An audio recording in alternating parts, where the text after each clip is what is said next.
ঈদ মোবারক। অনেকদিন পর সালমান খান ফিরে এসেছেন সিকান্দার সিনেমা নিয়ে। ট্রেলারে তার স্টাইল আর অ্যাকশন দেখে সবাই মুগ্ধ হয়েছে। তাই আমি নিয়ে এসেছি এই সিনেমার এক্সপ্লেনেশন শুরু করার আগে বলতে চাই, আপনাদের মধ্যে 94% মানুষই শুধু ভিডিও দেখেন, কিন্তু সাবস্ক্রাইব করেন না চ্যানেল। আপনাদের একটা সাবস্ক্রাইব অনেক হেল্পফুল আমার জন্য। তো গল্পের শুরুতে দেখা যায় এক লোক তার দলবল নিয়ে প্লেনে বসে এক মহিলাকে হেনস্থা করছে। সে মহিলার অতীতের কথা তুলে এনে তাকে শারীরিকভাবে নির্যাতন করে। ঠিক তখনই এক আগন্তুক এসে লোকটিকে এবং তার দলবলকে প্রচন্ড মারধর করে। এক পর্যায়ে সেই লোকটির মাথা নত করে মহিলার কাছে ক্ষমা চায়। এরপর আমরা মুম্বাইয়ের এক প্রভাবশালী রাজনীতিবিদকে দেখি, যিনি হোম মিনিস্টার। প্লেনে যে লোকটি মার খেয়েছিল তার নাম অর্জুন, আর অর্জুনের বাবা হলেন সেই হোম মিনিস্টার। ছেলের অপমানের প্রতিশোধ নিতে হোম মিনিস্টার পুলিশ অফিসার প্রকাশকে পাঠায় সেই আগন্তুককে খুঁজে বের করতে। প্রকাশ তদন্ত করে জানতে পারে সেই আগন্তুকের নাম সঞ্জয় রাজকোট। প্রকাশ সঞ্জয়কে ধরতে তার বাড়িতে যায়, কিন্তু সেখানে গিয়ে দেখে সঞ্জয় আসলে এক বিশাল শক্তিশালী ব্যক্তি, যাকে সবাই রাজা বলে। সঞ্জয়ের স্ত্রী জানায় তার স্বামী আগেই পুলিশের কাছে চলে গেছেন। প্রকাশ থানায় গেলে দেখে সঞ্জয় রাজকোট সেখানে বসে আছেন, আর তার আশেপাশে সব বড় পুলিশ অফিসাররা তাকে সম্মান করছে। প্রকাশ জানতে পারে রাজনীতির বাইরে আরো বড় শক্তি কাজ করে। প্রকাশ সঞ্জয়কে হুমকি দেয়, কিন্তু সঞ্জয় বলে, আমি কোনো ভুল করিনি, দেখা যাক ভবিষ্যতে কি হয়। এরপর প্রকাশ গুন্ডা ভাড়া করে সঞ্জয়কে মারার জন্য, কিন্তু সঞ্জয়ের স্ত্রী এক খবর পেয়ে সতর্ক হয়ে যান। সঞ্জয় একাই গুন্ডাদের সাথে লড়াই করে, তবে এক পর্যায়ে সে গুলিবিদ্ধ হয়। ঠিক তখনই তার লোকজন এসে পড়লে গুন্ডারা পালিয়ে যায়। অন্যদিকে হোম মিনিস্টার তার ছেলে অর্জুনের জন্মদিন পালন করছিলেন। ঠিক সেই সময়ে প্লেনের ঘটনাটির ভিডিও ভাইরাল হয়ে যায়, যেখানে অর্জুনকে ক্ষমা চাইতে দেখা যায়। এতে হোম মিনিস্টার ক্ষিপ্ত হয়ে যান এবং ঘোষণা করেন, যখন সেই লোকের মাথা কাটা হবে তখন সবাই আবার আমাকে ভয় পাবে। এরপর গল্প মোড় নেয়। সঞ্জয়ের স্ত্রী গোপনে জানতে পারেন পুলিশ প্রকাশ সঞ্জয়ের ম্যানেজারকে মারতে চায়, যাতে সঞ্জয় পাঞ্জাবের বিস্ফোরণের ঘটনায় ফেঁসে যায়। সঞ্জয় সময় মতো গিয়ে তার ম্যানেজারকে বাঁচায়, তবে সে জানতে পারে সেখানে একটি বোম ছিল। স্ত্রী তাকে সতর্ক করলে সে প্রাণে বেঁচে যায়, কিন্তু স্ত্রী নিজেই গুরুতর আহত হয়। সঞ্জয়কে পুলিশ থেকে দূরে থাকার জন্য স্ত্রী অন্য কোথাও যেতে বলে। সঞ্জয় চলে যায়, কিন্তু স্ত্রী হাসপাতালে ভর্তি হয়।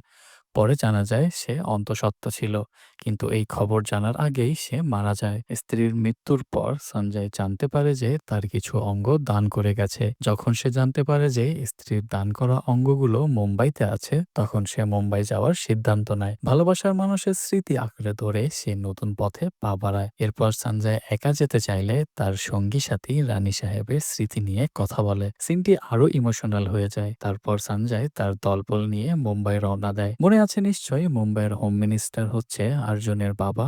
তাহলে কি সঞ্জয় বড় বিপদে পড়তে যাচ্ছে? চলুন গল্পটা এগিয়ে নেওয়া যাক। মুম্বাই পৌঁছে সঞ্জয় দামি গাড়ি ছেড়ে ট্যাক্সি নিয়ে প্রথম অর্গান রিসিভারের কাছে যায়। সে ছিল এক ছোট বাচ্চা, যার ফুসফুস নষ্ট হয়ে গিয়েছিল। তাই সঞ্জয়ের স্ত্রীর ফুসফুস তাকে দান করা হয়েছিল। বাচ্চাটি মুম্বাইয়ের এক নোংরা বস্তিতে থাকে এবং সে অনাথ। সঞ্জয় বাচ্চাটির সব ইচ্ছা পূরণ করে। এরপর এক মেডিকেল স্টুডেন্ট আসে, যে বাচ্চাটির চিকিৎসা করা হয়েছিল। সঞ্জয় জানতে পারে যে এই এলাকার মানুষ প্রায় মারা যায়, কারণ এখানে সব ময়লা আবর্জনা ফেলা হয়। বিষাক্ত ধোঁয়ায় অনেক মানুষ অসুস্থ হয়ে পড়ে। সে জানতে চায় কেন এই সমস্যার সমাধান করা হচ্ছে না। মেডিকেল স্টুডেন্ট জানায় এক ব্যক্তি এই জায়গাটা দখল করার জন্য পরিকল্পিতভাবে এখানে ময়লা ফেলছে, যাতে মানুষ জায়গা ছেড়ে চলে যায়। সঞ্জয় বলে এখানে আর কোনো দূষণ থাকবে না, বিরাট বক্সটিও থাকবে না। সে যত টাকা ইনভেস্ট করেছে তার চেয়ে বেশি টাকা আমি তাকে দেব।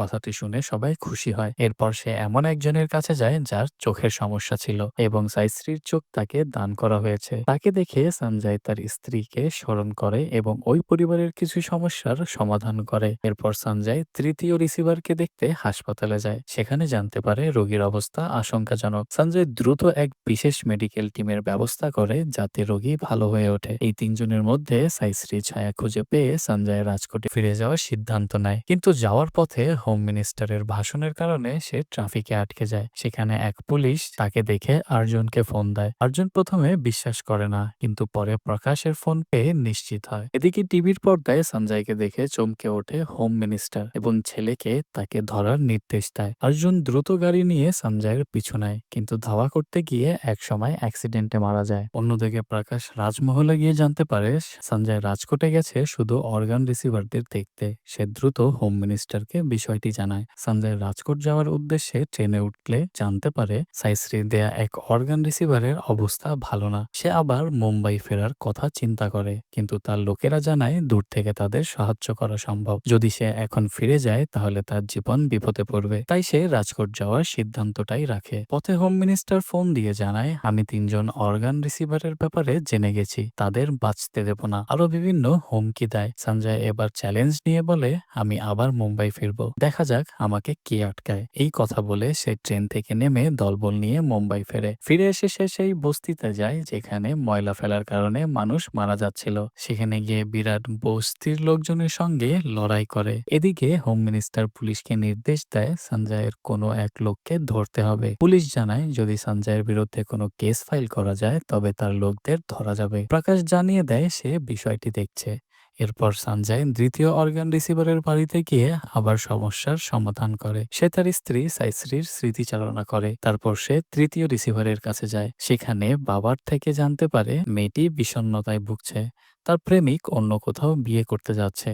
যদি মেয়েটি এটা জানতে পারে তাহলে সে আত্মহত্যা করতে পারে। তাই সঞ্জয় মেয়েটির যত্ন নেওয়ার দায়িত্ব নেয়। ওদিকে প্রকাশ সঞ্জয়ের খাদানের ম্যানেজারকে ধরে আনে। তাকে ভয় দেখিয়ে সঞ্জয়ের বিরুদ্ধে মিথ্যা সাক্ষ্য দিতে বাধ্য করে, যাতে তাকে পাঞ্জাব বিস্ফোরণের মামলায় ফাঁসানো যায়। হোম মিনিস্টার প্রকাশ্যে সবাইকে দেখিয়ে নিজের হাতে ম্যানেজারকে মেরে ফেলে, যাতে কেউ তার বিরুদ্ধে কথা বলতে না পারে। এরপর সরকারি নিয়ম অনুযায়ী সঞ্জয় এবং তার সঙ্গীদের বিরুদ্ধে গ্রেফতারি পরোয়ানা জারি করা হয়। এদিকে সঞ্জয় তৃতীয় অঙ্গ প্রত্যঙ্গ গ্রহণকারী নিশার যত্ন নিতে থাকে। সে নিশাকে তার প্রেমিকের সঙ্গে দেখা করাতে নিয়ে যায়। প্রথমে সঞ্জয় একা সেখানে যায়, কিন্তু নিশার প্রেমিকের চাচা একজন পুলিশ অফিসার। সে সঞ্জয়কে দেখে ধরতে আসে। তখন সঞ্জয় সবাইকে হারিয়ে নিশাকে নিয়ে ফিরে আসে। এদিকে সঞ্জয় জানতে পারে যে পুলিশ খনি ম্যানেজারকে মেরে ফেলেছে, আর মারা যাওয়ার আগে সে সঞ্জয়ের বিরুদ্ধে মিথ্যা সাক্ষ্য দিয়েছে। তাই পুলিশ এখন সঞ্জয়কে খুঁজছে। পুলিশ সঞ্জয়ের কাছে আসলে সে টাকা দিয়ে ব্যাপারটা সামলানোর চেষ্টা করে। তার দুই সহযোগী টাকা নিয়ে পুলিশ স্টেশনে গেলে জানতে পারে যে পুলিশ সঞ্জয়কে ধরবে তাকে 10 কোটি টাকা পুরস্কার দেওয়া হবে। এই খবর শুনে তারা সঞ্জয়কে জানায়। সঞ্জয় এরপর প্রকাশের বাড়িতে যায়। প্রকাশ যখন তাকে মারতে আসে তখন সঞ্জয় তাকে পাল্টা মারধর করে। প্রকাশের স্ত্রী ও সন্তান সামনে এলে সে থেমে যায় এবং প্রকাশকে বুঝিয়ে বলে পুলিশের চাকরি একটা সম্মানজনক পেশা, তাই নিজের পরিবারের কথা ভেবেই এই পেশার সঠিক ব্যবহার করা উচিত। এদিকে তৃতীয় অঙ্গ প্রত্যঙ্গ গ্রহণকারী যার চোখ প্রতিস্থাপন করা হয়েছে সে নতুন সমস্যায় পড়ে। সঞ্জয় সেখানে গিয়ে আবার সমস্যার সমাধান করে। এরপর সে বিরাটের আস্তানায় যায়। বিরাট বলে, তুমি নাকি আমার বিল্ডিং কিনে নিয়েছো, দাম জানো? সঞ্জয় উত্তর দেয়, আমি ডাবল টাকায় কিনবো, টাকাও নিয়ে এসেছি, গাড়ির পার্কিং লটে রাখা আছে। বিরাট যখন কন্টেইনার ভর্তি টাকা দেখে তখন বলে, কেউ যদি তোমাকে মেরে এই টাকা নিয়ে নেয়? সঞ্জয় সিসিটিভি ক্যামেরার একটি ভিডিও দেখিয়ে বলে, এটা তো শুধু নমুনা, বেশি কিছু করলে আরো বড় উদাহরণ দেখাবো। সব বিবেচনা করে বিরাট তার হাত থেকে নিয়ন্ত্রণ ছেড়ে দেয়। এরপর এলাকায় থাকা ময়লা আবর্জনা পরিষ্কার করা হয়। সবাই খুশি হয়ে উৎসব শুরু করে। সঞ্জয়ও তাদের সঙ্গে যোগ দেয়। এরপর সে দ্বিতীয় অঙ্গ প্রত্যঙ্গ গ্রহণকারীর বাড়িতে যায় তাদের খোঁজ খবর নিতে। সেখানে সবাই তাকে আন্তরিকভাবে গ্রহণ করে। এদিকে প্রকাশ আবার 3জন অঙ্গ প্রত্যঙ্গ গ্রহণকারীর তথ্য বের করে হোম মিনিস্টারকে জানায়। হোম মিনিস্টার বলে, এবার সব শেষ করব। দ্বিতীয় অঙ্গ প্রত্যঙ্গ গ্রহণকারীর স্বামী থানায় গিয়ে দেখে যে সঞ্জয় একজন বড় অপরাধী হিসেবে তালিকাভুক্ত। তাই সে বাড়ি ফিরে সবাইকে জানিয়ে দেয়। এদিকে প্রথম অঙ্গ প্রত্যঙ্গ গ্রহণকারী শিশুটি অসুস্থ হয়ে পড়ে। সঞ্জয় তাকে বড় হাসপাতালে নিতে চাইলে শিশুটি জানায়, আমি একা যাব না, এখানে আরো 6,000 অসুস্থ মানুষ আছে, তারাও যদি যায় তাহলে যাব। সঞ্জয় এই কথা শুনে হাসপাতালের চিকিৎসকদের সঙ্গে কথা বলে এবং 6,000 রোগীর চিকিৎসার ব্যবস্থা করে। সবাই অবাক হয়ে যায়। এরপর নিশার প্রেমিককে বুঝাতে যায় সঞ্জয়, কিন্তু নিশা এতে ক্ষেপে যায় এবং তাকে অনেক কথা শোনায়। পরে সবাই যখন সঞ্জয় সম্পর্কে জানায় তখন সে কেঁদে ফেলে এবং ক্ষমা চায়। একইভাবে দ্বিতীয় অঙ্গ প্রত্যঙ্গ গ্রহণকারীর পরিবারও সঞ্জয় সম্পর্কে জানতে পেরে দুঃখ প্রকাশ করে। তারা বুঝতে পারে সঞ্জয়ের মৃত স্ত্রীর চোখই তাদের পরিবারের একজন পেয়েছে। এদিকে শিশুটির অবস্থা খারাপ হয়ে গেলে বিদেশি ডাক্তারকে আনার সিদ্ধান্ত নেওয়া হয়, কিন্তু বিমানবন্দরে সমস্যা হওয়ায় ডাক্তার ফিরে যেতে চায়। খবর পেয়ে সঞ্জয় রেগে যায় এবং মিনিস্টারের মুখোমুখি হওয়ার সিদ্ধান্ত নেয়। সঞ্জয় মিনিস্টারের বাড়িতে প্রবেশ করে, নিরাপত্তা রক্ষীদের হারিয়ে ফেলে এবং মিনিস্টারকে বলে, তুমি চেয়েছিলে ডাক্তার যেন না আসে, কিন্তু সে এসে গেছে। মিনিস্টার সঞ্জয়কে আঘাত করতে চাইলে সঞ্জয় এক খুশিতে তাকে কাবু করে ফেলে। এরপর সে হাসপাতালে ফিরে আসে, যেখানে ডাক্তার জানায় সফলভাবে অস্ত্রোপচার হয়েছে। সঞ্জয় ৩ জন অঙ্গ প্রত্যঙ্গ গ্রহণকারীকে দেখে। শিশুটি চোখ খুলে তাকে ধন্যবাদ জানায় এবং অন্য দুজনও কৃতজ্ঞতা প্রকাশ করে। এরপর প্রকাশ এসে প্রকাশ্যে সঞ্জয়কে গ্রেফতার করে, কিন্তু যখন তাকে থানায় নিয়ে যাওয়া হচ্ছিল তখন হাজারো মানুষ হাসপাতালে এসে জড়ো হয়। প্রকাশ ভাবে হয়তো রাজপুতের লোকেরা সঞ্জয়কে ছাড়াতে এসেছে, কিন্তু পাশে দাঁড়ানো একজন বলে এরা সবাই মুম্বাইয়ের মানুষ। সঞ্জয় এখন মুম্বাইয়ের রাজা, তাই বাধ্য হয়ে প্রকাশ সঞ্জয়ের হাতকড়া খুলে দেয়। এভাবেই শেষ হয় সিকান্দার সিনেমা।